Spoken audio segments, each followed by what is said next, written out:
থেকে যে thyroxine hormone নিঃসৃত হয় তা আমাদের শরীরে অনেক রকম সিস্টেমকে অ্যাক্টিভ রাখে, আমাদের শরীরকে মেটাবলিজম রেট আমাদের শরীরে বাড়িয়ে দেয়, যা আমাদের শরীরে এনার্জি দেয় এবং আমাদের শরীরে শক্তি যোগান করে। এই থাইরয়েড গ্ল্যান্ড আমরা যখন ছোট অবস্থায় থাকি তখন কিন্তু আমাদের থাইরয়েড গ্ল্যান্ডটা অনেক বড় থাকে এবং আস্তে আস্তে যখন আমাদের বয়স বৃদ্ধি হয় তখন আমাদের থাইরয়েড গ্ল্যান্ডটা আস্তে আস্তে ছোট হতে থাকে এবং একটা সময় আসে যখন তার কার্যকারিতা পুরোটাই শেষ হয়ে যায় এবং তখন সেই থাইরয়েড গ্ল্যান্ডটা একটা মাসেলে পরিণত হয়।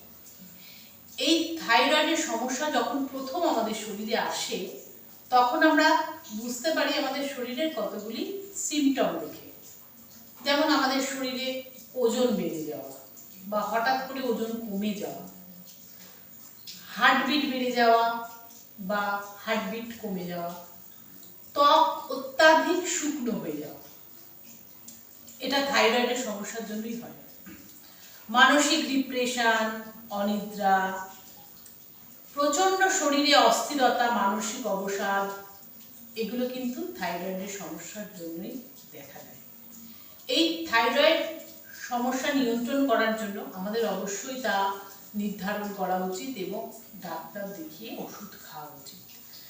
আমি আজকে আমার ভিডিওতে কতগুলো যোগাসন দেখাচ্ছি যেগুলো থাইরয়েডের সমস্যাকে নিয়ন্ত্রণে রাখবে এবং থাইরয়েড গ্ল্যান্ডকে অ্যাক্টিভ রাখবে। পাকে মুড়ে এক হাত দিয়ে ধরেছি, এতে আমাদের পায়ের এবং পেটের তলার পোর্শন চাপ। পাকে সোজা করে দেয়ালে, সর্বাঙ্গ আসন, হলা আসন,